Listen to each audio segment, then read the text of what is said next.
Hello, everybody, and welcome to Inside the Infinity Matrix with Digibro. Today I'm playing a video game called Marchen in the Deep Forest, I think. It was described... Oh my god, this girl's adorable. It was described on a Steam review as the most wholesome game on Steam. And I'll get into why I've decided to play it in just a moment. For anybody who doesn't know, I've got this new gaming show called I Am Games that is currently me and my friend Tom Oliver, who's living in my house at present. Usually the way the show works, the conceit, is that he plays a video game and I watch him while we live stream, and then I write videos about the game, having consulted with him and experienced it with him. I just gotta say, for the claim that this is the most wholesome game on Steam, the shirt is very clingy to her tits, and this is no accident. Do you think I'm not gonna notice this? Think I'm not gonna notice there's a built-in bra to her shirt? Of course I'm gonna notice this. Why do you think I bought the game? So the idea is that Tom plays the game and I watch, and the reason is that it is primarily intended to be a business venture. We thought of it as what if we had a show that people would watch? Because gaming is by far the most popular category of video on YouTube. Games analysis and reviews have always been popular. Alright. So I'm ooh. And I don't really like playing video games on stream. I'm not a big fan of streaming while I play, because a big part of streaming is interaction with the chat. A big part of it is the need to just be there the entire time, to just be constantly staring at a screen for hours, because you don't ever stream for 20 minutes, Taru! That's adorable. I don't know, there's everybody seemed to enjoy the Digibro versus Everybody show, but it just got really exhausting, because doing it was it was really stressful. It's 2 hours of fucking arguing with random people. It's a show that I gotta go recheck a previously checked area. Okay, god damn it. I guess I have to sit on this rock. Oh. Whoa, there's a guy under the rock. I didn't expect this to be as text-driven as it is, so I'm kind of struggling to talk, because I'm trying to pay attention to what the hell's going on. So I did this live stream show, and it was stressful to do. It wasn't exactly fun. It was a good idea, I felt like. But and people liked it, but what was the return on investment ultimately? For all the stress, for all the time investment, it leads to a live stream that I wasn't exactly going to make big dollars off of, that was getting repetitive very quickly, because the main conceit of it was an excuse to argue with people who had been spreading bullshit about me. Mostly the main idea, the main conceit of why I decided to make it was if I can argue with these people in such a way, Guten Morgen, that they would admit themselves that what they were saying was bullshit, or if we could come to an understanding. A lot of it was just based on you know, misunderstandings. Like, the vast majority of the arguments were usually that, like, either I had communicated my intentions poorly and we, you know, came to an agreement about it, or just this person hadn't understood what I meant, even when other people had. In either case, like, usually it was just about absolving a misunderstanding. And there was only a couple of people. Like, I honestly think the worst out of everybody was Tommy C. And I ended up going on his show as opposed to him going on mine. But he's the only person who I would say clearly did not care about facts or like a sensible argument. Like, he didn't care about whether he was right or wrong about what he was saying about me. He just wants drama because it's good for his brand, it's good for his career, you know. And someone like that, he thrives on attacking people who, and all the people in this category do. They thrive on people who lack self-awareness, because if you can argue with somebody who's not self-aware enough to defend themselves or like recognize what looks wrong with what they do, it's a lot easier to you know, to spin the narrative and run circles around them. And when I saw through the way he is on his show, and it caused a lot of even his own fans to be like, wow, you fucked up, Tommy, like, he kind of backed off. But, like, you know, most of the arguments would end with understanding. They would end with we absolved, we squashed beef, and then it's over. And then, like, the rest of the arguments would just be like fans who wanted an excuse to talk to me, who would come on so they would have an excuse to talk to me. Very forced arguments and stuff that, like, you know, is not legitimately a misunderstanding. It's just an attempt to have an argument, which is not fun and not the purpose of the show. So basically, once I'd done all the ones that, like, once I'd, you know, resolved all the conflicts I felt like I had, then there was no need to continue it, you know? It's kind of like if you're somebody who has one of those same misunderstandings or disagreements, I can just send you to those videos. I can just link you. And those people who, you know, who have had their conflicts resolved are not going to, you know, they're not going to come back unless something new happens. So, yeah, and then I kind of figured I could just, instead of this, the conceit of this show was I was trying to create an environment where it seemed like I couldn't win. Like, I wanted it to be that because I couldn't kick the person unless the chat asked me to, that would mean that, like, I was forced into a position where I had to keep arguing until everyone was satisfied, with me not predicting that A, the chat would be mostly my fans, and B, they would mostly want to get on the show. So they're always going to argue, like, they're always going to want the person gone. Like, either because they get bored of listening to them or because they want to be on. And that just hadn't even occurred to me. So it just makes more sense that if somebody has a disagreement with me in the future, I just go to them. You know, I just either go to their show or just make a video response to them. If, you know, if it's that serious, which it's probably not, because, like, there hasn't exactly been anything new that people are bringing up. Like, I could just send them to the videos that already exist. So yeah, that's why I'm not doing that live stream show. But in addition, what the hell? I'm at New Game Plus. I beat the game just now?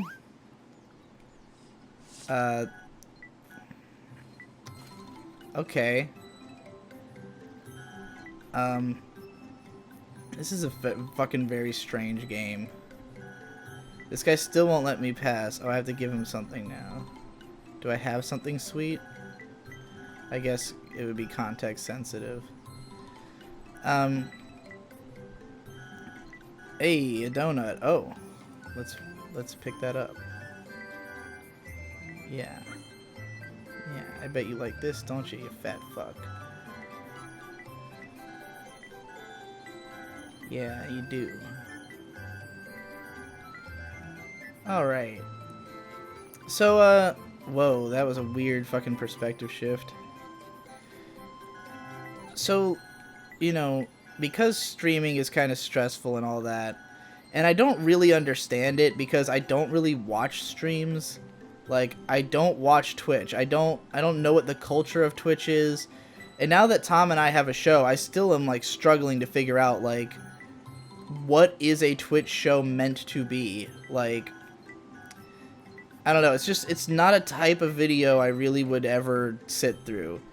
And so it's kind of perplexing to even consider, like, being a Twitch person. And, like, the only reason that me and Tom are really doing it is that, like, it's just an excuse to, you know, to have a little... Oh, no, do not eat. It's an excuse to, like, collect the footage and, like, make a profit off of the actual playing of the game. Because we have to play the game either way. If you're going to review a game, you have to play the goddamn game. So there might as well be some incentive to play, like, you know, something that makes you feel like you're not wasting your time in between, you know, starting the game and reviewing it. And, like, Let's Plays would be, like, it's almost more effort than the amount of rewards you get out of it, because people don't really care about Let's Plays anymore. Like, people are more into streams than they are into Let's Plays, but personally, like, I like Let's Plays a hell of a lot more. Again, I don't really understand streams, but, like, that's where the money is, and that's where the viewers are, so, like, it's just like, well, I guess there's no way to make profitable gaming content without being a Twitch streamer or being, like, a, you know, a very broadly appealing YouTuber. And for me, talking about games has always been difficult because of the games that I like, which are games like this. Like, and granted, so far this game has been a pretty fucking mindless excursion. It's like, I know there is combat in this game, but so far it's been mostly just like, okay, I took an antidote. It's more of an adventure game, and, like, the type of adventure game where you just, like, find a thing and give it to the guy who needs the thing, and that unlocks progress. Like, I mean, it's cute, but there's not much thought going into it. That's for sure. But yeah, this is such a fucking rambling, barely coherent video. I'm kind of being lulled into, like, this sweet sensation of, like, washing over my body. It's definitely a wholesome fucking game. That much is definitely for true. So I'm like, alright, I don't like games that people care about. I like games that are cute and fluffy, and you play as a little girl, and fucking no one cares about these games. So how am I gonna have any excuse to play video games? Like, how can I make gaming content? Well, the thing is, I can write games analysis. That is something I can definitely do. It's the playing of the video games that I don't want to do.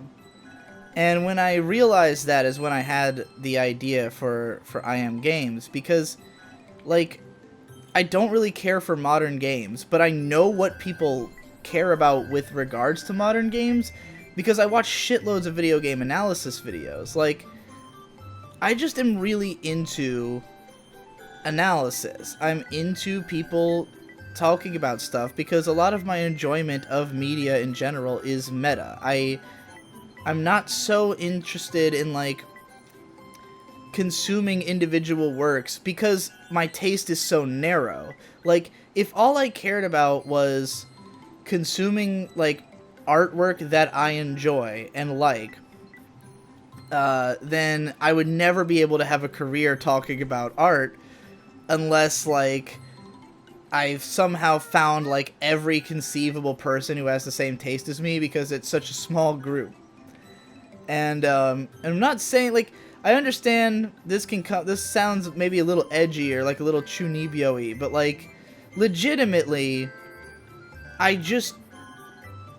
don't know, I am an outsider. Like, it's not, I'm not saying this to brag. I'm not someone who, like, you know, who thinks that it's better to be that way or anything.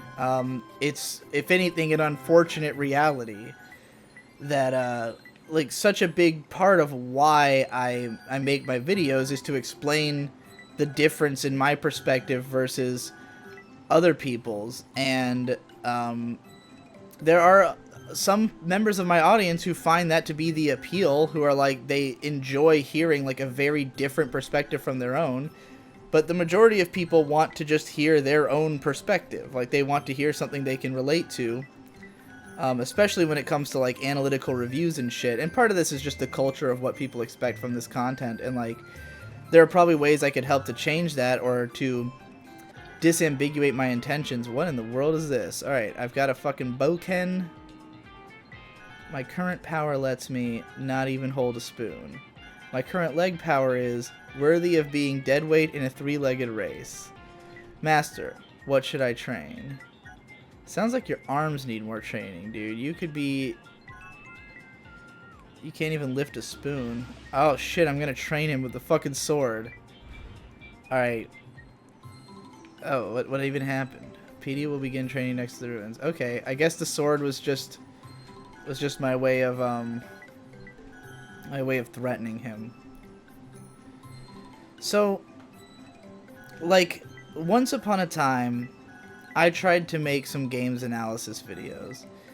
And I have had one really successful one, which was about the player characters in Dark Souls and Bloodborne. And the Souls series is like the rare case where I get lucky and something that I really love is also really beloved and popular. And it took me a long time to finally play the games and like find something I could uniquely say about them, but like as soon as I had one idea that I didn't feel like anybody else had covered yet, I went for it and it worked. It worked out really well. And I will say this, I've often argued that like the things that are my favorites are not that obscure. Like, generally the things I really, really love are things that are beloved by a lot of people, and that's just because they're incredibly well made. And like, I think anybody can tell when something is well made.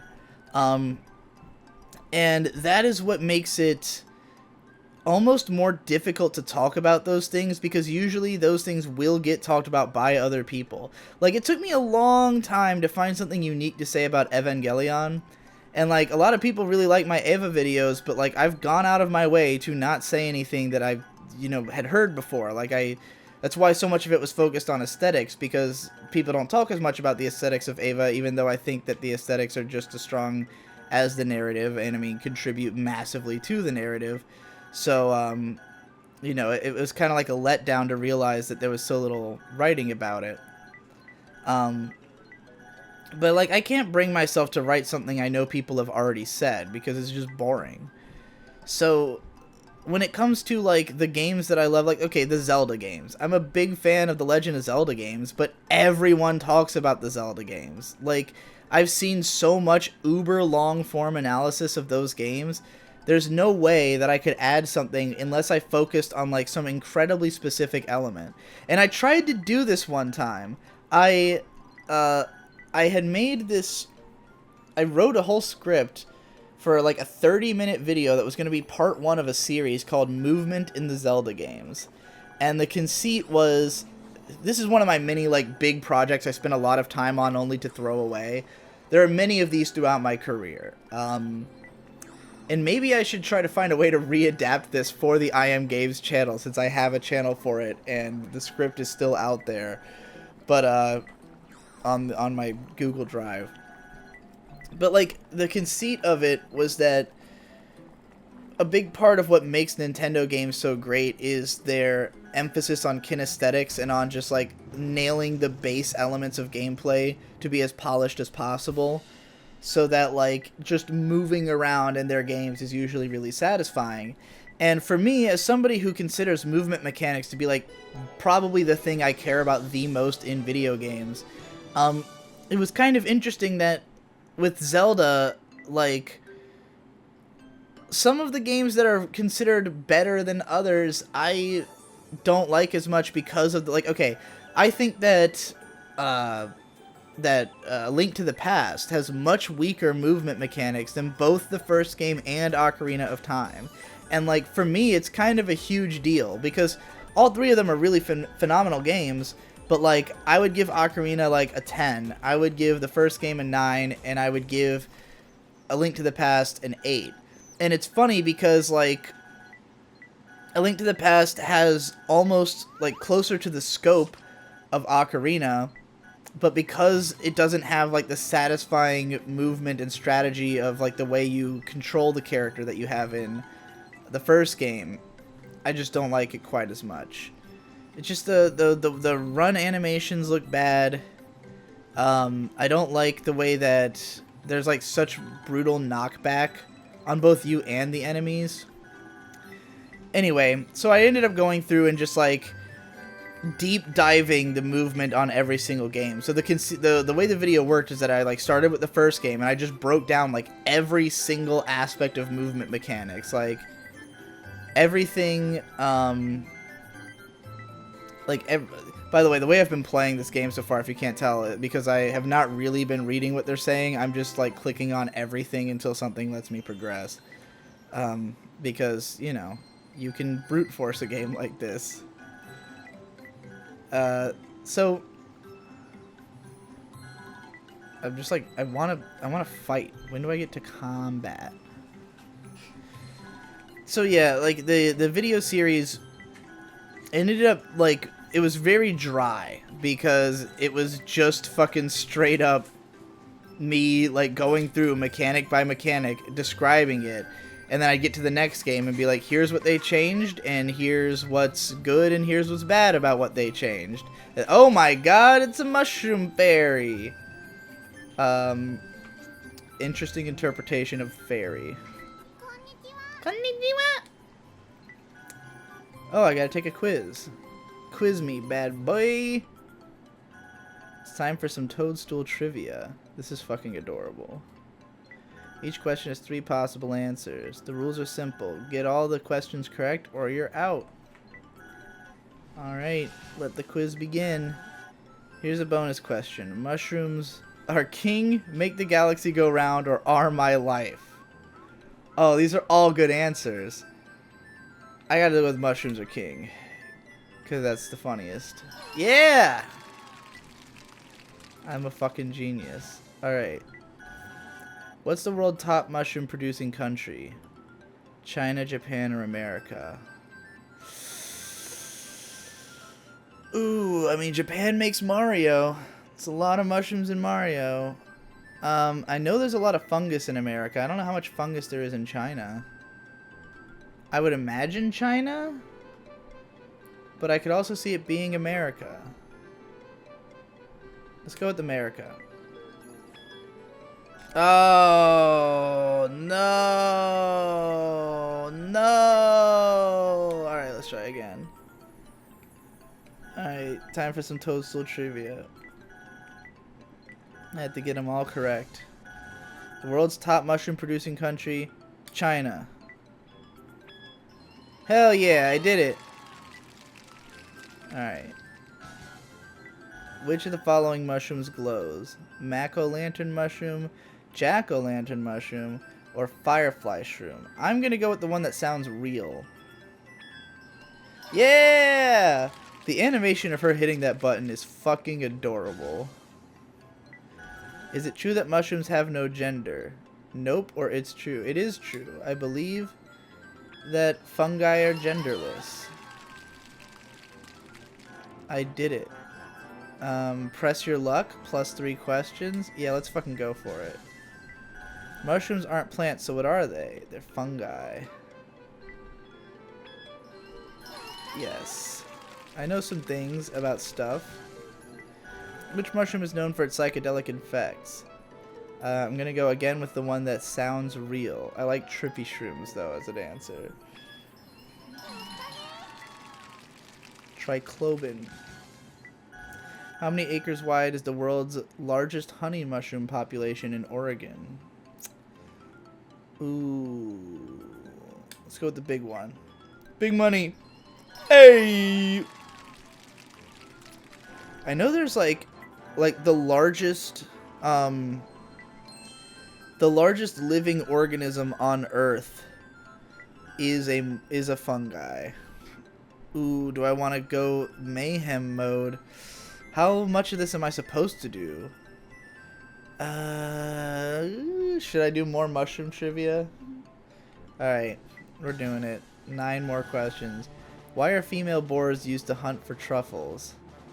Oh, boy. Oh, the fucking music's picked up. They have better noses than dogs, truffles are their favorite food, or the scent of truffles is similar to that of male boars. I'm just gonna go with they have better noses than dogs. Oh, no. The way of the mushroom was too much for me. Let's try it again. Oh, wait, to start me back from the beginning? Oh, no, no, no. Mushrooms are a good source of all of the above. Vitamin B and minerals. There's no way for me to escape this. Nintendo's Mario comes to mind as a hero of mushrooms, but what was his debut game? Donkey Kong. I mean, technically he was Jumpman in Donkey Kong, but, you know. Why are female boars used to hunt for truffles? Oh, I got this one again. Well, I'm going to guess that the scent of truffles is similar to that of male boars. Yep. So I guess female boars are just fucking cock hungry. Alright, I've got enough fucking... Hey, I got a dizzy shroom. I got a fucking prize. That's pretty fucking cool. I did a lot of mushroom trivia. I'm gonna learn a lot about mushrooms playing this game. So, I don't remember what the fuck I was talking about before I did the mushroom trivia. So, I guess I'll move on to the next topic of my fucking life. Who needs the dizzy shroom? Anyways. Oh, you know what? It's probably an ingredient. Whoa, this guy's on some deep shit. He said, I can feel it. This place is not my homeland.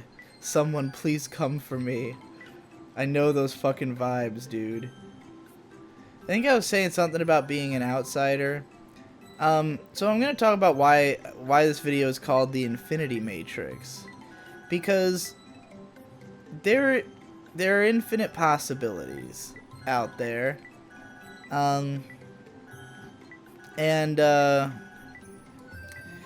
no guideline on what you should do in this world. And we all know that. It's a human experience. But it's funny the way that there are things that seem obvious to people from the outside of like what you could do or what you should do. And it's difficult to always explain why not. Like, why not do this thing? Why not do the thing that seems obvious? Why not do the thing that that is recommended? And actually, I'm gonna sleep. I don't know how important advancing time is in this game. Like, it doesn't seem like there's a day-night cycle. Oh, but it does seem like there's days of some denomination. I don't know if there's an in-game clock. I did read on like one of the negative reviews of this game on Steam said that it was very confusing at the start, and I know what it meant now. Anyways, I don't know if I gathered all the ingredients. Let's just say yes. What's he gonna do? Is he gonna slap me on the hand and say, no, you ain't did it, you dumb bitch? It's a dizzy shroom. This looks psychedelic. It's marsh moss. I don't know where I got that from. It's soggy. An ornithonian. A zinnia. It's a carrot. A ghost. When did I pick up all this stuff? I don't remember getting this much stuff. Guess this happens when you're not reading all the text. Oh boy. I hope this gets me to level 3 so that I can fucking go fight. Because I think that's what happens. Hey, I made a dream potion. I'm guessing I can give this to the snake and make it pass out, and then it'll fucking leave me alone. I'm a reputed apothecary now. You better check that fucking repute, dude. You better check that shit. So yeah, every day I have to ask myself, what am I gonna do today? Because the nature of my job is basically that there's a lot of leeway and a lot of looseness, and there's no obvious answers. Let's say... Okay, so, like, let's say I'm an anime YouTuber, first and foremost, right? So what is the obvious path to take as an anime YouTuber? Like, what is the most obvious video to make at a given time? Well, if there's something that's in the zeitgeist at the moment, probably talk about that. If there's a show that's the biggest show, something that's got the most going on, you know, focus on that. But there's not always something really in the zeitgeist in the world of anime. Because anime is not... It's not its own world. Like, there's not a whole ton of people who are just into anime. People are usually into anime and games and manga and, like, you know, maybe some music here and there. Like, there's not a ton of people who, like, just are into anime all the time, every day, and that's all they consume. And there just straight up is not always exciting shit coming out. And even when there is, I'm not going to talk about literally everything. Like, I'm not going to talk about Attack on Titan because I don't care about Attack on Titan. And moreover, it's 3 seasons deep, so there's not really anything new to say about it at this point. And it's kind of funny, like, in the world of video games, there's a similar thing happening where, this bunny wants it. I'm giving it to him. Fuck it. Let's see what happens. So, like, in video gaming, there's a new Tomb Raider coming out. And, like, I like the Tomb Raider games, but there is no way that there's anything new to say about the third Tomb Raider game when they're all the exact same. You know, so, like, sometimes it's a matter of, like, I missed the boat on the zeitgeist. Like, had I been somebody who had covered the first 2 games, I might feel an outright sense of obligation to cover the third one. But I haven't been. And granted, this is a reason that I am actually excited about Sword Art Online Season 3 starting. And I know there's a lot of people who look at it as beating a dead horse, who are going to be like, why are you going to talk about Sword Art Online Season 3? We all know you hate it. So what's the point? And it's more about the legacy of that, like, I am the guy who hates Sword Art Online. I realize that's everybody now, but, like, I started it. And I covered the first season. It's one of my biggest videos. I covered the second season. It's one of my biggest videos. You know, I opened the door for other people to then also be the guy who hates SAO. But, like, for me, my connection to the series runs a lot deeper than it being an anime. Like, it wouldn't be a matter of, like, just some shitty show that I talk about, which is how I feel about the Asterisk War. Like, I don't even fucking remember what the hell happens in that show anymore. Like, you know, I didn't have to watch it as many times as, this dude is tripping balls.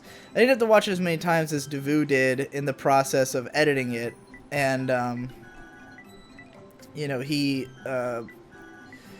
knows it like the back of his hand from having done that. Okay, so I have enough Dream Potion to feed multiple guys. I just assumed that... Oh, the fucking snake took it! You fool. It is I, the Golden Serpent. This is great.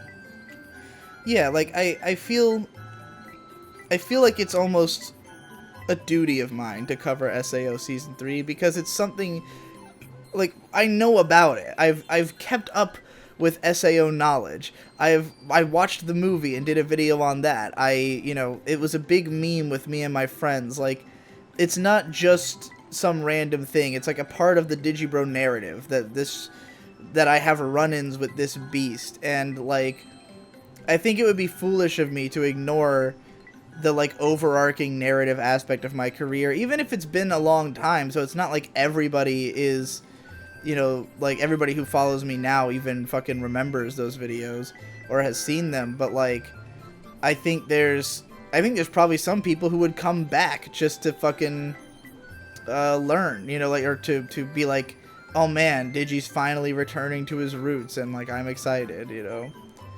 So I do want to talk about it. I don't know what that'll, you know, I don't know how that's gonna look. And there's some other stuff that's like coming to an end that I can talk about, some things that are coming soon. But there's nothing really going on in anime right now that is the zeitgeist. There's nothing going on that's obvious, that's important, that's like cover this. And I've even I've asked people like, hey, is there anything going on in anime? And they're like, no, it's a really shitty season. All that's popular is sequels. If you weren't watching the sequels, you wouldn't care about the sequels. So, why bother? So I'm thinking about that, and I'm like, all right, well, what is the zeitgeist right now? Well, I got on the Spider-Man train pretty fucking quick, and that was a good move. Oh, Jesus, is a fucking fish. Like, Spider-Man was like a huge selling game. Talking about it in a timely fashion is a good move for launching this new channel. Thanks to Tom for recognizing this, knowing that like he was excited about the game, and he's the one who was like, hey, let's fucking cover this. That would be a good idea. I did fucking pull in when the bobber sank,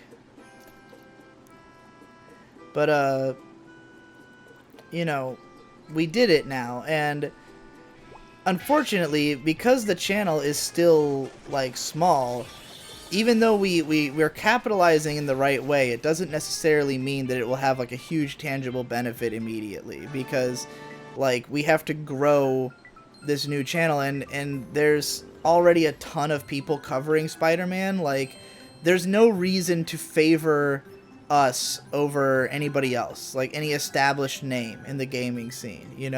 If we want to be someone who people come to hear about games, we need to be known as people who you want to hear about games from.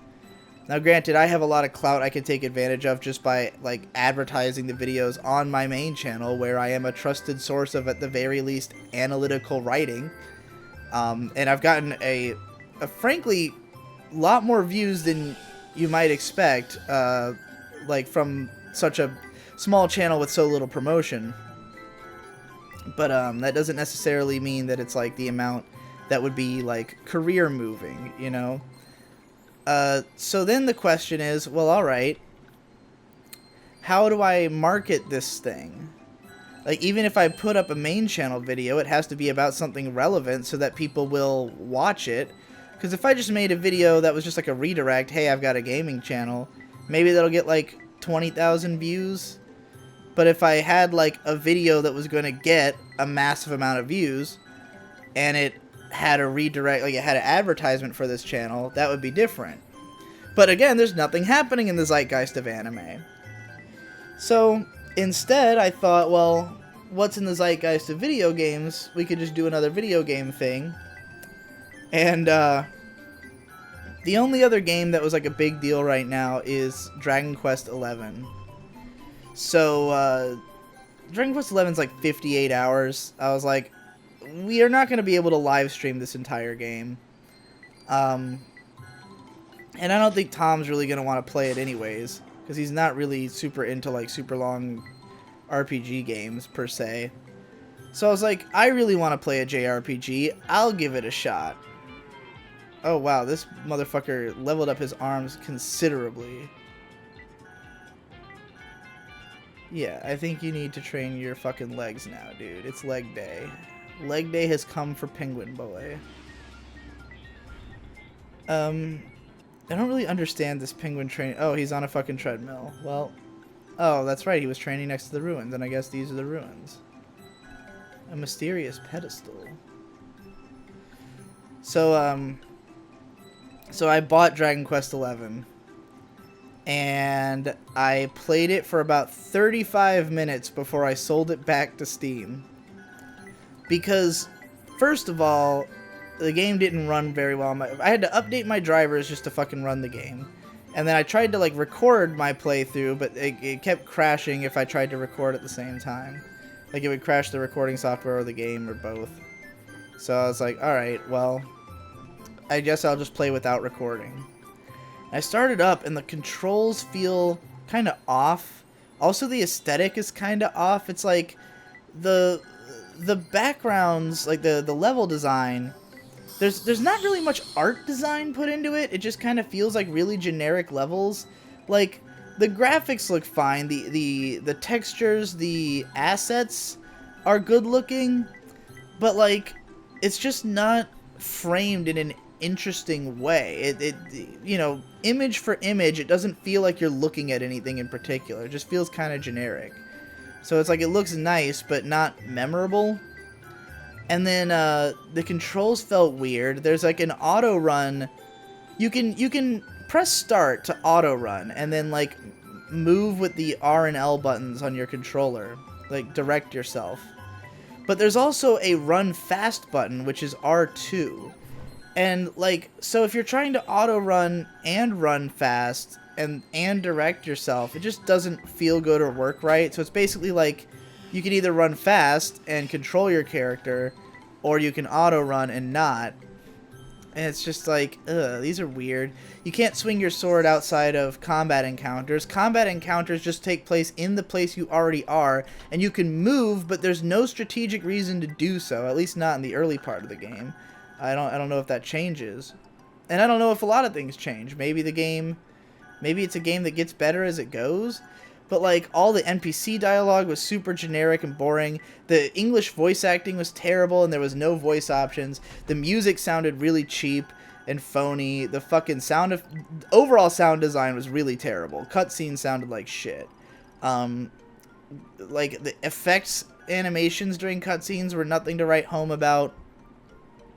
It just looked and felt bad. And I was really shocked to see that it was getting, like, these insanely glowing reviews. And it made me think, like, we've reached a point where, like, people are so... I don't want to say it's just desperation. I want to say that, like, the JRPG crowd is in an unfortunate position because of the fact that, like, most people who are fans of JRPGs will just play whatever JRPG. You know, and this is true in all mediums, in all places. Everyone accepts mediocrity.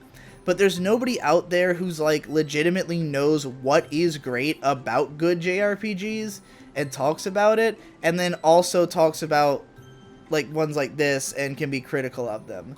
And granted, a lot of people will probably just say that it is just a legendary RPG and that I just don't like it because I fucking have shitty taste. But, like, I don't know, man. I didn't get it at all. I was really, like, off-put by everything about the game. So it was a huge letdown. And that's why I made sure I got my money back as fast as possible. It's a fucking $60 game. And I was going to be, like, really ass out if I spent $60 on a game to do a review on this channel that doesn't even really have an audience yet. And, oh god, I'm starting to feel like a sickly feeling rising up. I don't want to talk about this anymore. Where's my fucking drink?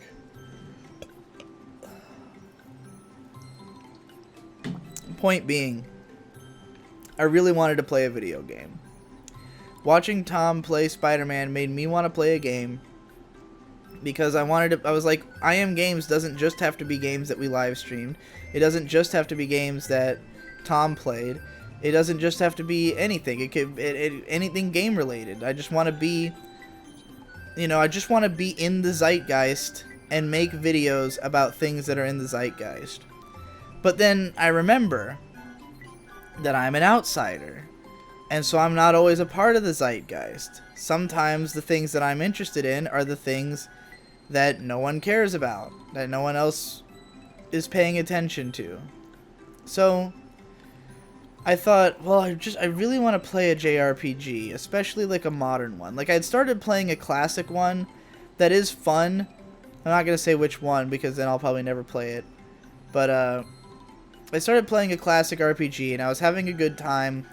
And maybe I'd like to make a video about it at some point, but I just really want that feeling of getting to, like, charge through a really great, fulfilling, fucking long, like, three-dimensional JRPG, like the days of my youth. And they don't make them like they used to, is basically the conclusion I've come to. Certainly not for, like, console and PC, because I'm not into handhelds. So I just kind of felt like I spent like 2 hours like trying to find a game, and there were some games that I felt like I could talk about. Like, there's a couple of games that I'm sure I could play and make good videos about, and I would enjoy the game, but they weren't JRPGs. So I'm looking through Steam trying to find a JRPG to play. And I'm going down page after page of stuff that just does not look interesting. And then I see this game. And as soon as I look at this game and read up on it, I'm like, this looks like it's for me. Like, this looks like a game basically made for me. Cute little girl, sunny aesthetic, simple, like, polygon graphics, but it's all got, like, it just looks nice. It feels pleasant. There's a lot of emphasis on, you know, just like talking to funny creatures. Now, granted, now that I'm playing it, I recognize that this is, like, first of all, pretty cheap and unpolished. Second of all, like, pretty menial and repetitive, at least for this early section. I know that there is, in fact, like, combat in this game at some point. And it's just taking some time to get there. And I'd really like to get there, because if I'm going to keep ranting all fucking day, then I want to not be trying to read text the whole fucking time. Keep training your legs, buddy. I think you need... I think I'm trying to make him, like, strong so he can confess his feelings. Is that what's going on? I guess I just have to, like, wait a few more days for him to get stronger. Maybe I'll just go to sleep and something new will happen. This is definitely some confusing shit. Like, you can go around and, like, nobody has anything new to say. And you're just like, do I go to bed now? Like, there's no sensation of time passing, so how do I know when I should sleep? Oh, boy. So I bought the game, and I thought maybe I can make a video called, like, the most what was the word I used at the beginning of this fucking thing? The most heartwarming? No, comfy? Whatever the fucking word was. Oh, I can fucking talk to the mushroom. Roses or violets? Well, that's a peculiar question. Oh, I guess he doesn't want to quiz me right now. You know, there's a video that could be made about this game, but will anybody care? No, not at all. And it was just that sinking feeling of, like, sometimes there's no obvious answer about what would be the smartest idea. And so it's better to just do what I most want to do. But it's difficult to know when to make those decisions. Like, it's always constant agonizing. And when people tell me, like, you should do X obvious thing, it's like, the obvious choice was play Dragon Quest XI. But I start playing it, and I realize I don't like it at all. And it's like, no one's going to be happy with my review of this. No one who cares about Dragon Quest XI is going to want to hear somebody shit on it. which is probably why there's not a lot of negative reviews of it, because anybody who wasn't going to like it wasn't going to play it. I mean, it's Dragon Quest 11. Most people who are going to play it are people who've played previous Dragon Quest and already know they like it, or who are big fans of just RPGs in general and are just so excited to have a good new one that they, you know, that's all they care about. So if the video's not going to be satisfying, it's no longer obvious. Well, why don't you become a Twitch streamer? I don't like doing it. I mean, I could be anything. Like, that's like asking, why don't you go work at Subway? It's like, well, if I don't like working at Subway, then there's no reason to do it. It doesn't matter that that would make me more famous or more money online. If I wanted to be more famous or make more money, I would just do things that were insincere, you know? The easiest way to make money is just to be insincere and do the thing that you know makes money. It's not hard. Making money should never be really difficult if you have no soul. Because, you know, the paradigms are there. Just do what people who have money tell you to do. Just literally listen to what they said they did and then just copy it, you know? But, like, most people can't because you're determined to put your own spin on it. You're determined to find your own way or to do it within your own parameters. Like, I know that investing is a good way to, like, you know, to make a hell of a lot more money. Oh my god, she fixed the bridge. I can go over here now.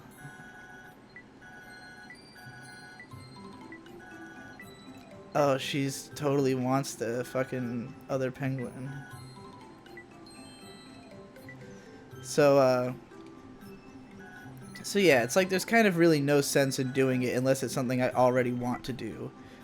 So, like, so the question is, like, where can I find the fine line, the border? Like, how do I straddle the border between what I want to do and what makes sense to do?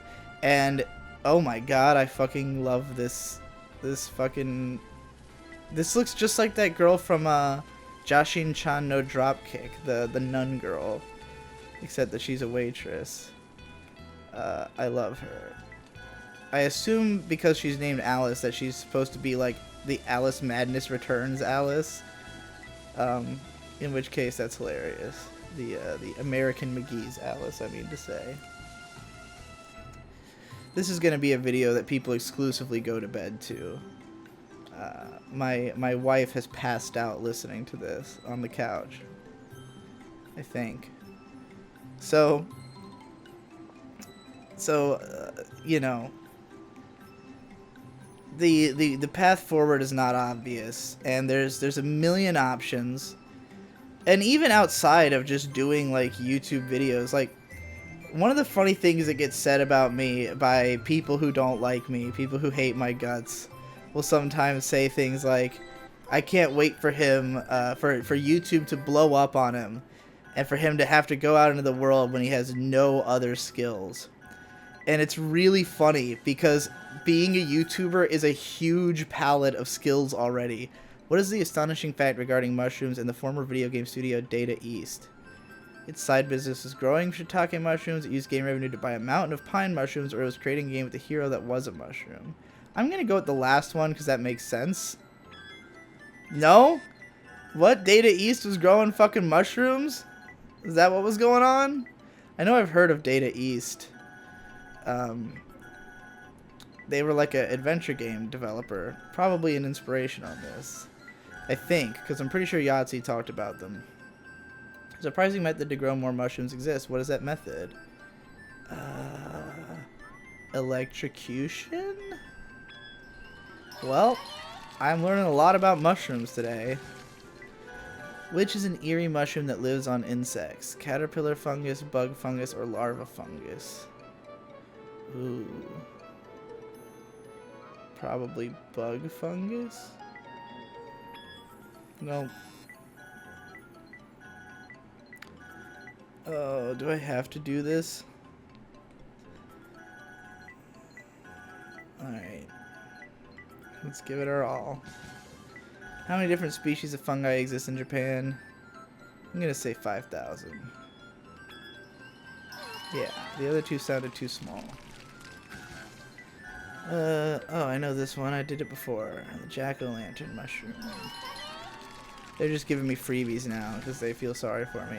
What is the title of a comedy horror movie that features mushrooms? The Shroom from the Black Lagoon, Shrooms, or Fungus Ruckus? Probably Shrooms, because the other two don't sound real. Yeah, okay. Alright, let's quit while we're ahead. Let's not press our luck. So anyway, yeah, being a YouTuber involves a huge amount of different skill sets, because you've got to be able to speak well, which is in itself has a cavalcade of jobs that that make sense for it. Oh, I can buy fishing poles. I don't have any money. Apparently you can pay in both acorns and coins. Can I sell anything? I can sell him a fish. Is this what I want to do? Let's do it. Let's sell. Alright, I've got 30 acorn. Now let's buy... do I already have the bamboo pole? This should just be buying the pole I already have. I can buy back the thing I gave him for the same price. Let's go for it. Alright. Let's go fishing again. Jesus fucking Christ. I can't keep track of what I'm talking about on this fucking thing. The point being that there's just so many options out there, and at the end of the day, you just gotta try to follow your heart and your gut and the money all at the same time, and bounce between them as you can or as you see fit. I managed to get out 3 albums in a week this past week because they were all ones I'd been working on earlier this year. All of them were stuff that I was working on before I moved to Boston, and through moving here I no longer had time to finish any of them. So now they all just got like rapid fire completed because doing all that work I did in August raised my Patreon enough that I made a whole lot of money in August, and I was able to afford a little extra time to, you know, to just basically have some leeway to fucking work on other ventures like I Am Games and music albums. And it's just unfortunate that that this always has to be a decision, you know? It's always like it's like constantly playing a strategy game. That is my life. So something else I wanted to talk about on this particular video is communication. And part of the reason I'm talking so slow on this video, aside from the fact that I'm trying to play this game at the same time, is I'm trying to choose my words more carefully. Because for the most part, when I make videos, they come in 2 forms. Either the ones where I'm ranting and raving, or the ones where I'm writing a script. And really, there's not a huge difference in the mindset that goes into each. Like, I write my scripts super fast, so they're not that different from my unscripted content. And my unscripted content... Did she refuse? Nope. Oh, no. Oh, boy. Damn. She turned him down hard. That was brutal. Oh. So...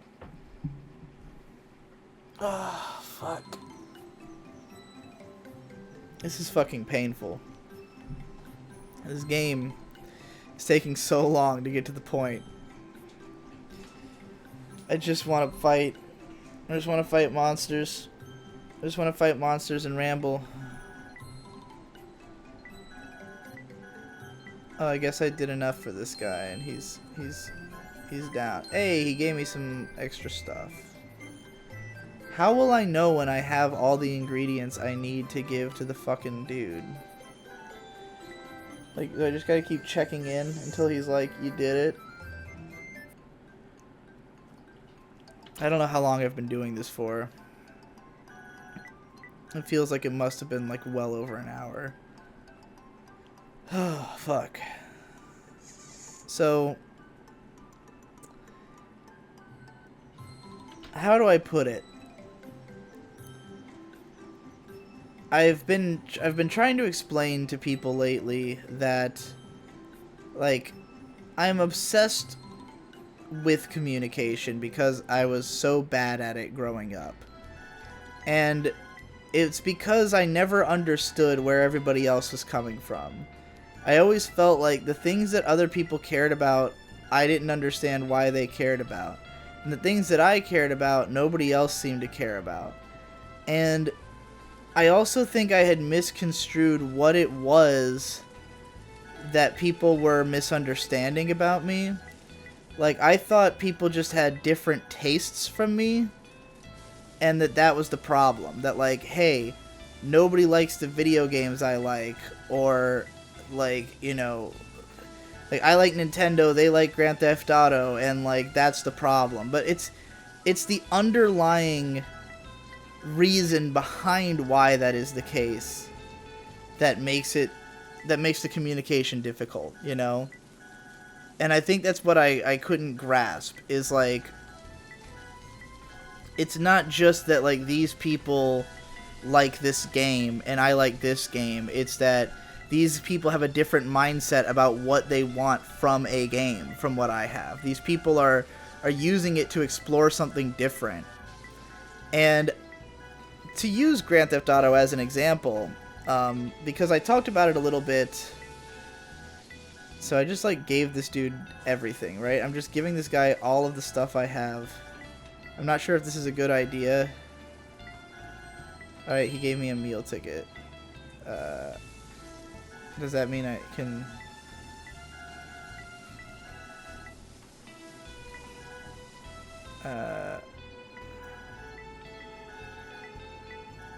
Okay, I think I'm probably fucked up and gave him stuff that I shouldn't give him. They don't have any sandwiches. Alright, I'm getting a ramen. Make me some ramen, Alice. Oh, Jesus Christ. Oh, no. There was a chainsaw sound.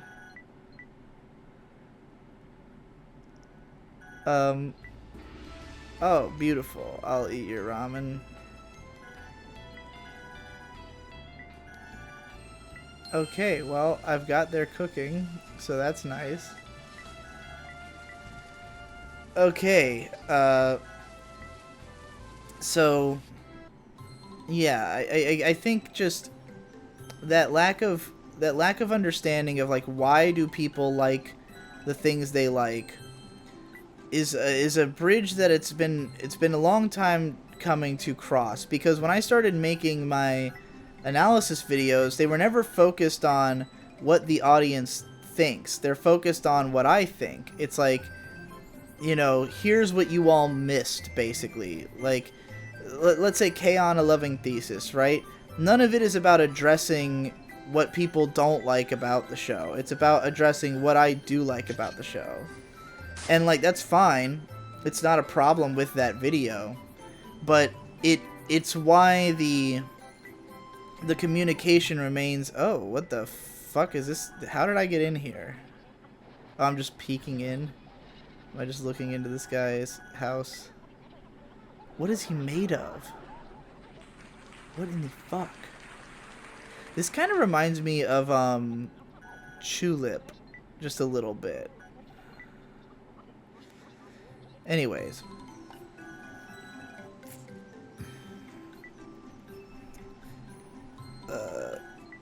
Well, that advanced the plot in some way, I guess. Advanced what I could pick up. Oh, boy. So yeah, it's like, in order to truly understand people, or to communicate with people, it's like it's about both of you understanding where the other person's coming from. And I've always struggled with the fact that, like, just nobody seems to know where I'm coming from. And yet there's some people who do. But even among the people who, like, are fans of me or who talk to me, who I communicate with, there's always some kind of small disconnect. And here's a few places where I feel the most disconnect, where I feel like people have the most trouble getting where I'm coming from, is when I'm being ironic versus when I'm being sincere, and when I'm being humble versus when I'm being egotistical. And, like, because of the fact that I do say a lot of, like, egotistical things, I think people just, and because I'm usually honest for the most part, people have it in their head that, like, the things I say should be taken at face value, as well as that, like, you know, that, like, I wouldn't express something humble. It's like it's confusing or off-putting. And the way I do it is usually sort of ironic. So, for instance, I like to insist that I do not read. That, like, I don't read anything, especially, like, academically. And when I say that, it's out of being humble, because I don't read enough to consider myself confident as a reader. Like, when I talk about anime, I feel confident talking about it because I've seen all, like, basically fucking everything, you know? And even then, there's people who I will defer to who just know more than I do, but, like, they're rare, you know? And certainly they're not on anime YouTube. And the reason that I present myself, like, above other anime YouTubers has really less to do even with, like, the quality of my videos and more to do with, like, the level of engagement, where, like, I look at a lot of them and I see people who just haven't put in the time and effort to knowing as much shit as I do. And a lot of the time, what pisses me off is that those people don't appreciate that level of effort, in that they will more likely out of pocket doubt what I have to say, as opposed to considering that I've done some kind of extra research, if you know what I mean. Like for instance, when me and Canepa had that whole disagreement about studios that resulted in a podcast that we did together, where I clarified my position, the reason it had frustrated me so much is that he seemed to take it as, like, I was making this statement that contradicted his knowledge because I don't know as much as he does. And from my perspective, it was, I'm saying this because I know more than you do. And so that's why it came to a head where it needed to be a discussion for us to, like, compare notes and come to an understanding. But the reason that it came to that point is because he had made that assumption about me. That I had made this statement based on the knowledge I have, and then it had been assumed that I was just didn't know things, you know?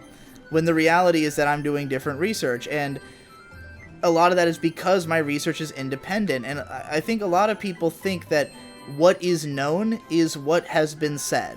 What is known is what is being discussed in the groups of people who are trying to solve things. But those groups are small, and there's so much opportunity to do your own research, to learn your own things about the world. And I would consider most of what I do in a day to be research.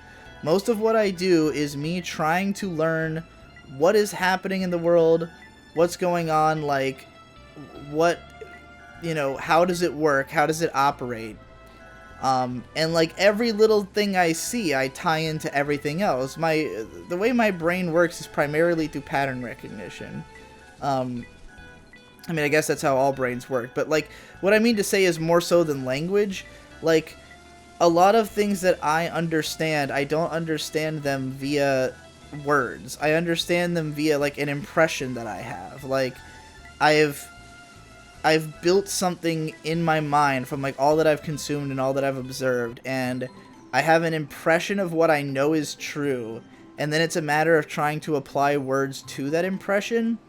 And this is why my language can be so uncareful, is because I'm I don't really understand the concept lingually. I understand it impressionistically, and oftentimes when I hear the language that other people are using, it doesn't relate to my impression, because my impression is something that, you know, that I came to this conclusion through different means. And, you know, there are some people who really value, like, just straight up reading what people are saying. Like, hey, what are the conclusions that have been come to by, you know, by academia, or by, like, people who are doing, you know, research in the fields and writing books about it. And I value that as well, but I also do not value parroting that information. The way I see it, if you're doing that research and you write a book about it, I could read your book, but I'm not going to, like, constantly be citing it and, like, talking about, you know, what conclusions you came to, because to me, that's just research for my work. You know, like, me reading someone else's book is just so that it can contribute to my overall knowledge that will then go into my own writing. And I don't necessarily catalog all this knowledge, like, I just have it. It's just there. It's all impressionistically in my brain, and I'm not really thinking about it in an active kind of way. Which makes it difficult to discuss with people, because it means that a lot of the things I understand, I don't know how to communicate. And the funny thing about the Digibro After Dark channel is that what caused the vlogging explosion that I did in 2016, I often talk about, like, what inspired it, that, like, up until that point, I had not really watched vlogs or, like, cared about them, but then, like, when I started watching the videos of Max Landis, and, like, realizing that I was watching stuff that, like, was lower quality, that wasn't, like, perfectly lit or had perfect audio, that I would be willing to make those kind of videos. And I bring that up all the time, but, like, the actual why of what made it necessary to thought dump all this shit is that I couldn't figure out how to work this stuff into my main channel. I couldn't find a way to give context to these things that I understood but had never found the words for. And so I just tried to, like, brain blast all of it out. And, like, some of it was stuff that I'd been thinking about and fucking just mulling over for years, and then it finally exploded out of me into a video and it was taken care of. And then other stuff is, like, the beginning of me trying to understand it, you know? Like, stuff that I don't really know how to explain it, but I've observed it.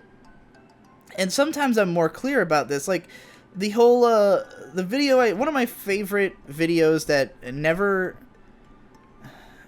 but almost never got made, because it took, like I didn't even release the footage of what I had until, like, way later, and it was kind of as, like a, hey, remember when this happened? Was when I made the video about, women in anime in 1991. And it was like, I had no conclusion to draw from it. I didn't know enough about Japanese society at the time to, like, say why this had happened. I didn't know enough about, like, just historical anime to draw any conclusions about, like, what it said about anime history. It was just like, hey, look, I watched all these shows from 1991, and this is a consistent theme in them, and I don't know what that means, but I've observed it. And, like, it clearly means something. Like, it has to mean something. But what? I don't know. So, and I think that's how I approach a lot of my content, but people don't look at it that way. People often see me as, like, oh, he speaks with authority, even though I'm the guy who wrote Objectively Good doesn't fucking exist, you know? Like, I don't see myself as coming from a position of authority. I see myself as just, like, making observations and sharing them, and hoping that you too will then take that information and go forward with your own thoughts. Like, I don't write my videos to be conclusive. I don't write them to be like, this is what it is. And so I get really frustrated when people are like, oh, you shouldn't talk about, say, sociology because you don't know what you're talking about. Like, you don't know the terms. You don't know the, you know, you don't know, like, the research. You haven't read the books. And I'm like, this isn't about coming to conclusions. This is about observations. This is about understanding how the world looks to me and communicating it to other people so that we understand each other better. And even if I can't explain what is, like, you know, what's going on, like, oh god, I have to fucking go through all of this. I don't want to give him anything. I don't want him to have my fucking foods. But it looks like I have a shitload of stuff. I'm not really sure what I need right now. I might just need 10 things. Like, I think it said in that book that I needed 10 ingredients, so I might have enough. I'm not sure. I didn't count just now. This is a nightmare. So, yeah, it's like I'm just taking these observations from the back of my brain and expelling them as best I can. And it's not about, like, again, it's not about finding the truth. It's just about finding, like, explaining what I know. And, like,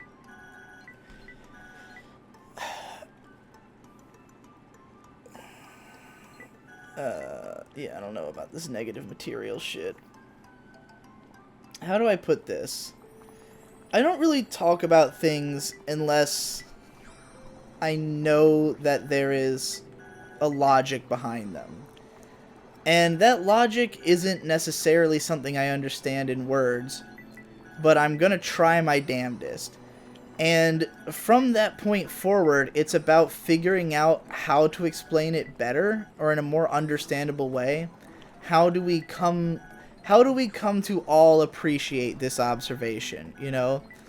And I just think it's very rare that I make these observations and then someone tells me something and I think, oh, I was wrong because I approached this completely the wrong way. Usually it's a semantic disagreement. It's I communicated badly or you misunderstood, which takes us back in this roundabout way. We've gone all the way back to what we were talking about at the start. Why Digibro versus everybody had to exist.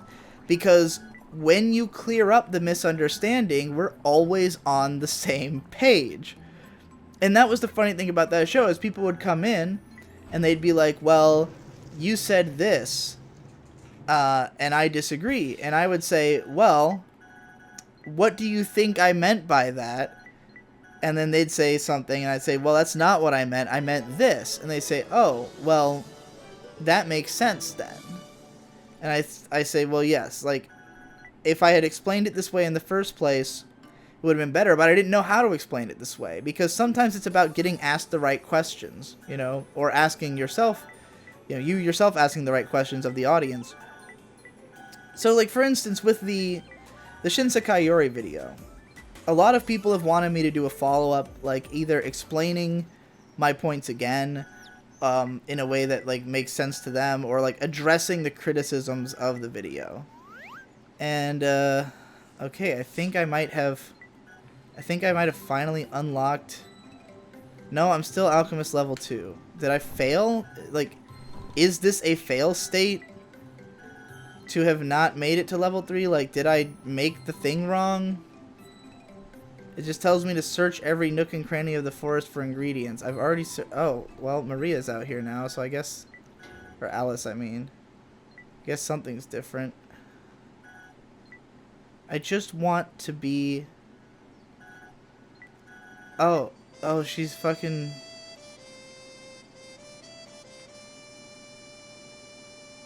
That's the song that Yui plays on the guitar in K-On. Oh boy. Well, good thing she didn't stick around to see the reaction.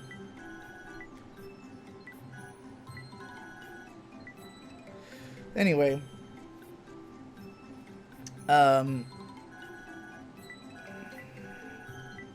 Oh, he's already in love with somebody else.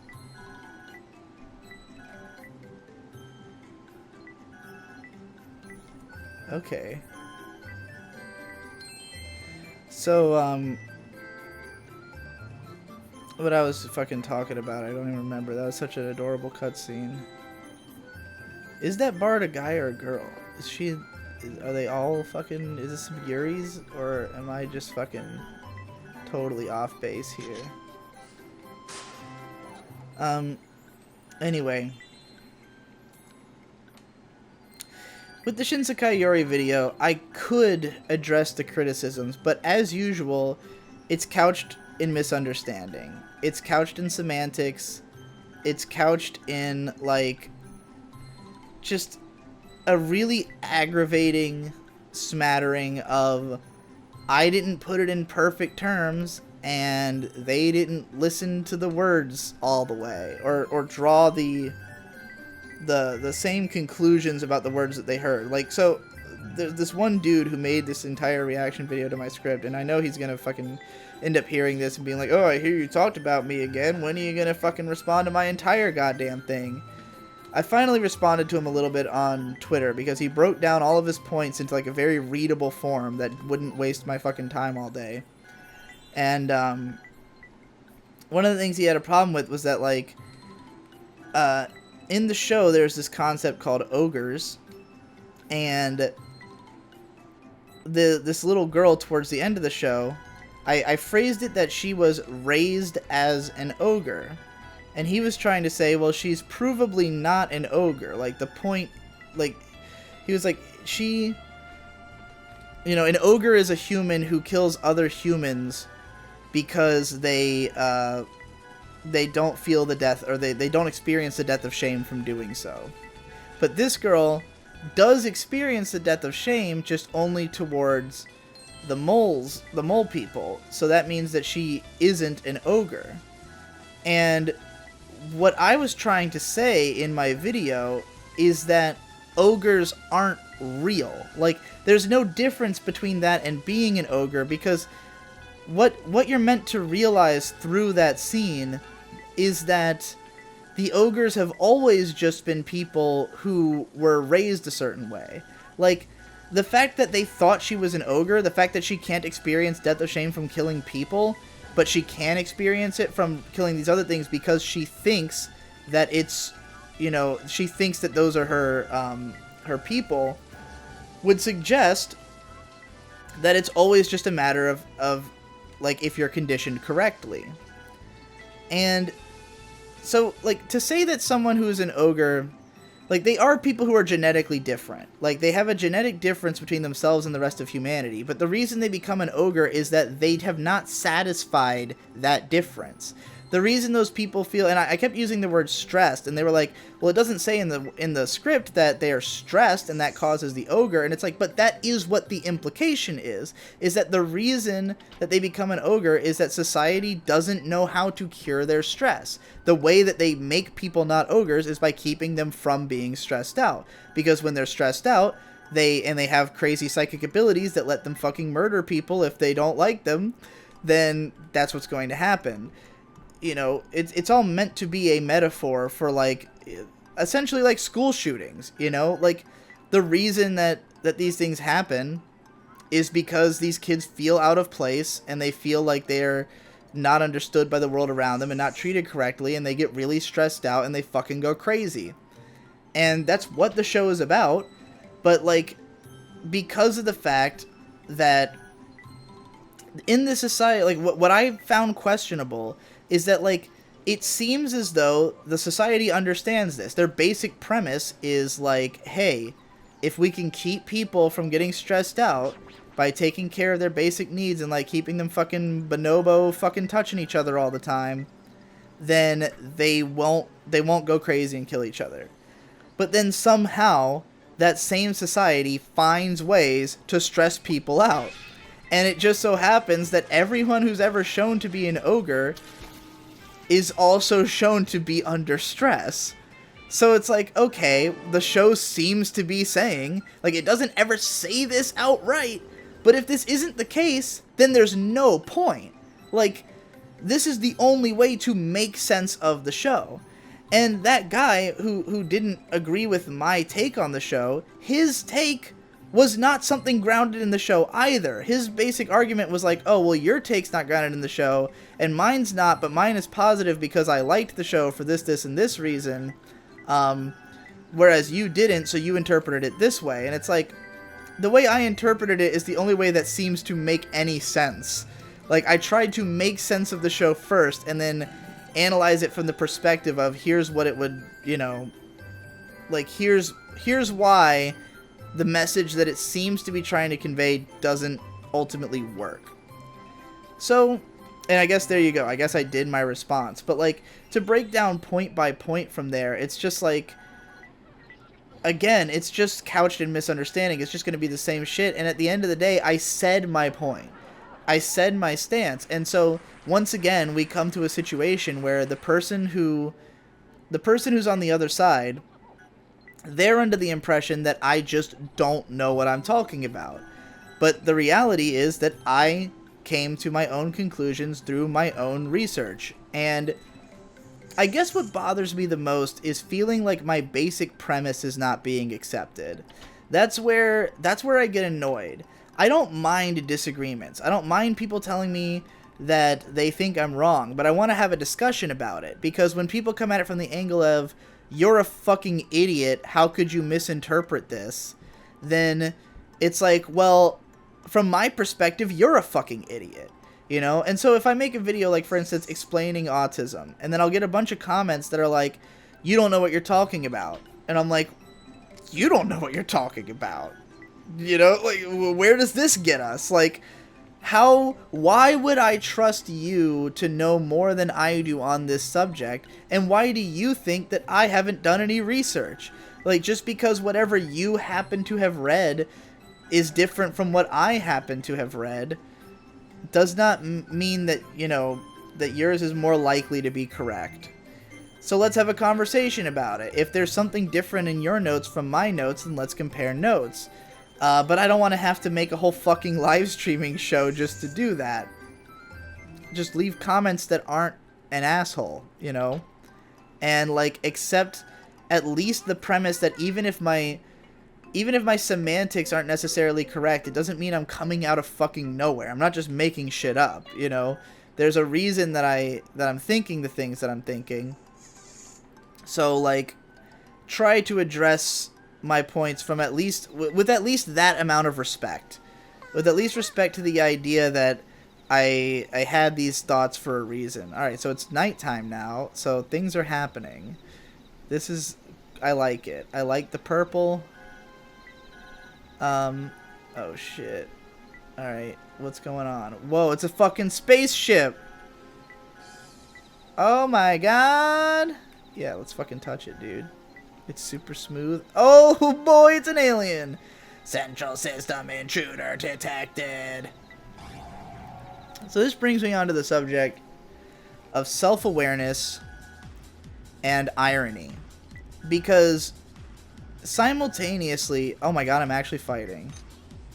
Yeah, I love it. I love her fucking animation. What am I hitting him with? A spoon? It's like a mixing spoon.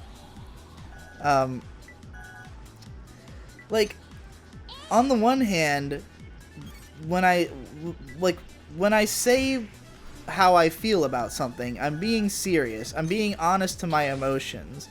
But, like, there is no sincerity to the idea that I care or that it matters.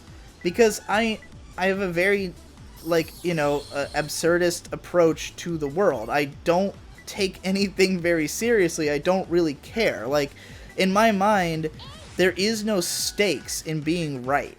Like, being right is not a more necessarily even favorable position to be in than being wrong at certain times, you know? Like, I just don't think that it's important to me that I be correct. It's important to me that I express myself.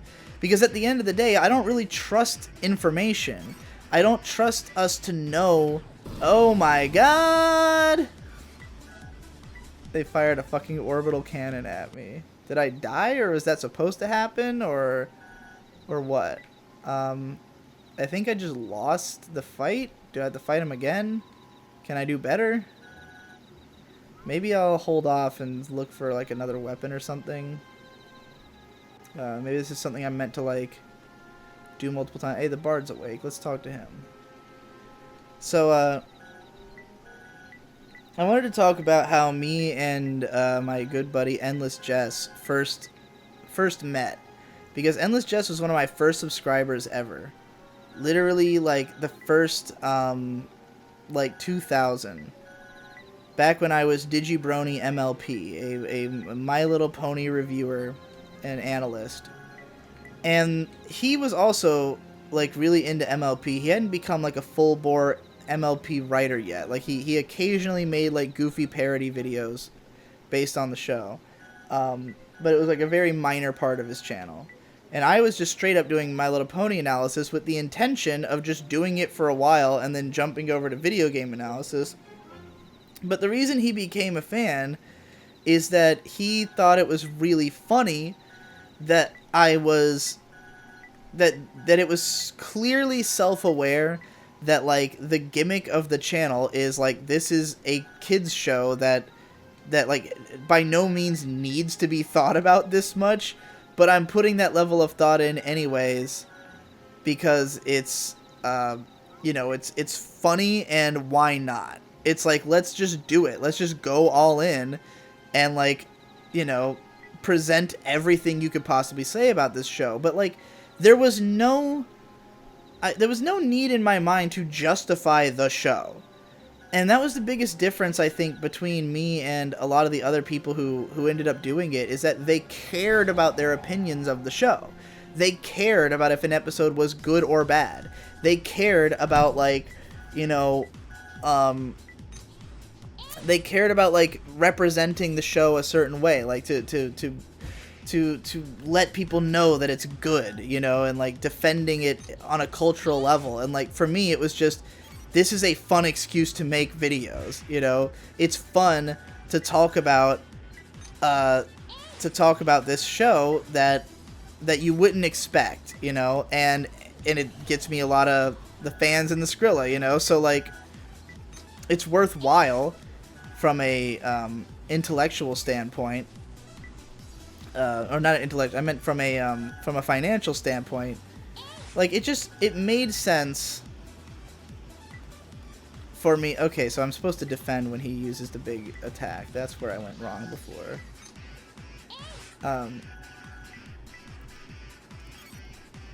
Okay, so on count 1, then I'm guessing he's going to be on count 0 and then fire, right? So let's defend. Big orbital cannon. Will I survive? I did it. I did it. I just had to not take a direct hit and pay attention to the dialogue boxes that were going up. So yeah, like, he just thought it was really funny that, like, the character was so over the top, because, like, in my early videos, I was doing, like, a super, like, nice guy voice, and, like, I would, you know, like, break down these shows in all this detail, but, like, again, the intention of it was just like, hey, this is a fun excuse to write analytical stuff about, you know, about a show that people care about enough to give me views on it. And, like, I don't think that was understood by much of the audience besides Jesse. Like, and obviously a lot of the people who emerged that were doing the same thing didn't have that self-awareness. And so I've always tried to communicate that, and I learned this lesson from Film Crit Hulk, who's one of my favorite writers of all time. He's my favorite film critic, obviously. And he wrote all of his posts in all caps all the way through, and from the perspective of the Hulk. So, like, even though they're incredibly intellectually written and everything, when he referred to himself, he would use, like, third-person pronouns and, like, you know, pretend to be the Hulk. And the point of it was to disarm the reader. The idea is that you won't think of him as coming off as, like, a pretentious asshole because he's the fucking Hulk. Like, the idea is that, haha, it's, you know, it's a goofy Oh shit, I'm using like a special attack. Oh, I got him. Hell yeah. Oh, he's attacking back. So I guess it didn't kill him. But I dodged it. Or maybe I didn't. The pressure is on. Oh shit. Alright, let's heal. So, like, I took that as a lesson, and I wanted to copy that and to try to disarm the viewer so that I sound like less of a pretentious asshole. So, one of my methods for doing this was, like, when I did the anime hype train, every video would open with, "Holy shit!" Because it's, like, obviously nothing that I say after that is going to be serious, you know? And that seemed to work out pretty well. And then, I started wearing the sunglasses and having, like, alcohol in my hands. Because I figured, like, if it looks like I'm drinking, like, people would just say, oh, he's just a drunk guy. Like, you know, you don't gotta take it all seriously. And I guess in my mind, I feel like I learned the truth of the universe, apparently. In my mind, it was like, now that I've established this character, this is who I am, and this should be obvious. Like, you should know that, like, it's not to be taken seriously. That, like, none of this is me trying to, like, present you with the fucking facts. It's just, like, here's some rambling in my head. I believe the stuff I'm saying. You can take it or leave it. Just, like, you know, listen to me ramble about the logic that exists in my mind, and let's see where it leads us. But, like, as time went on and I started just making videos fucking constantly, obviously I wasn't going to make sure I had established this entire fucking meta text every single time, because it's just like, it's a lot, and I kind of hope that people would get it after a point, like that I would have a reputation, that people would get that, like, yeah, Digi's the wacky drunk guy, like, Digi's the guy with the sunglasses indoors, like, I call myself cringecore, like, you know, I just really hoped that people would get that, like, while I am being sincere that I have the opinions I have, that it's not meant to be taken seriously as, like, this guy is an intellectual, or this guy thinks he knows it all. It's just conversation starters. It's just expression. It's not about being right, because being right isn't that valuable to me. And so I've tried to find other ways to express this more recently, because I'm trying to make this clear again, because, like, you know, so, like, with the explaining autism video, for instance, I open it up with, you want science, you want fucking, you know, you want studies, like, go to college. This is YouTube, you know? And a lot of people regarded that as, like, a defense. Like, oh, that's no defense of yourself. And I'm like, it's not a defense. It's an explanation. It's me telling you, don't take this stuff so seriously. This is just me saying what I think, how I've observed the world. Take it or leave it. Come to your own conclusions. Don't listen to a guy on YouTube. If you actually care about knowing the truth, go do research. If you don't really care about knowing the truth, then it doesn't fucking matter.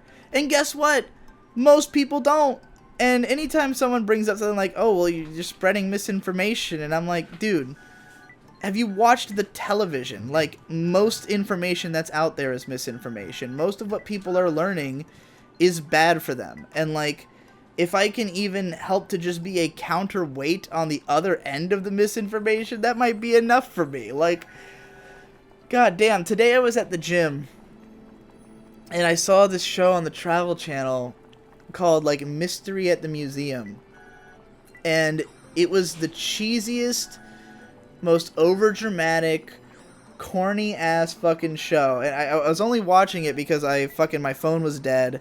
So I plugged my headphones into the fucking treadmill and was watching just what was on. And this show had, like, a really ridiculous over-the-top soundtrack that made it so I could kind of run to it. And, like, what they would do is just, like, go to a museum and find an incredibly banal object with, like, a relatively uninteresting story, and just, like, pump up the story to sound, like, super badass, and, like, you know, use language that, like, is obviously meant to trick viewers into it sounding cooler than it is, you know? Like, they talk about a fire hose at this one museum that they tell us, first of all, they talk about this fire hose, and they're like describing just the makeup of the fire. It's just a fucking fire hose. There's nothing special about it. Then they tell this story about these, like this time that a plane crashed on Rikers Island, and like the prison warden used freed a bunch of prisoners and had them help put out the fire.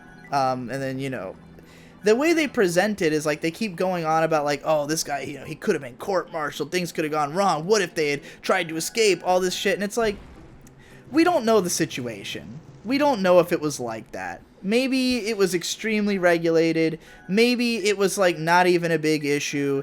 Maybe it just makes a better sounding story if you describe it that way. But the line that got me the most in the thing was when they said a fire hose like this one was used in that event, and they just slipped that under. And it's almost hilarious that they even would bother being honest about that, because like, okay, so I guess, okay, I need to actually read the books and find out what I'm supposed to do. So this is, it's really weird that it's considered a playthrough to like do this. I thought that just having done the alien thing would have been enough, but I guess not. Anyway, point being, just like how at Plymouth Rock it says this is supposedly where the pilgrims landed, it's just like everything in this world's a fucking half-truth that makes a good story. And like, you know, like I see no reason to prize like the supposed real truth over that when the truth is constantly changing and our understanding of the world is constantly changing. You know, one day Pluto's a planet, one day it's not. One day, you know, we know what the smallest subatomic particle is, and the next there's something even smaller. It's just like, and granted, those aren't like the other thing just became untrue, but it's just like, it's not like Pluto ceased to exist, it's just what we call it that changed. But like, you understand, so much of our understanding of truth is just syntax, and like, and what's the word I'm looking for? Fuck. My point is that the language doesn't matter to me that much. The truth matters. The truth is not something you can define with language, because language is just a translation of observable facts. You know, it's like we observe the universe and then we try to put words to it to describe it, but those words don't represent, like, the truth is not held down to those words. The truth can turn out to be something different from how we've defined it, and then our words will change, and that will change our understanding and the way we talk about it. And so, you know, to worry so much about the word choice, to worry so much about like the exactingness of it, is to miss the forest for the trees on the more important detail of whether or not it captures something that can inform you and make you think and deepen your understanding of the world, whether you agree with the exact things said or not, you know? Okay, so the idea here is that I have too much negative material in what I'm cooking. Anyway, I think I'm pretty much done with this video. I think I said all the things that I had wanted to say at the beginning. I didn't know what this was going to be exactly, other than me rambling into a microphone while playing this game and finding out if it's good or not. And my report is, it's you know, it's charming. It would probably be a lot easier if I was paying more attention. It's, you know, it could be a lot worse. The fact that the area that you explore is so small and that the parameters for victory are so unclear is kind of frustrating. But otherwise, and also I don't know how to get this fucking scroll. But, alright. Thanks for listening, if you did. Bye.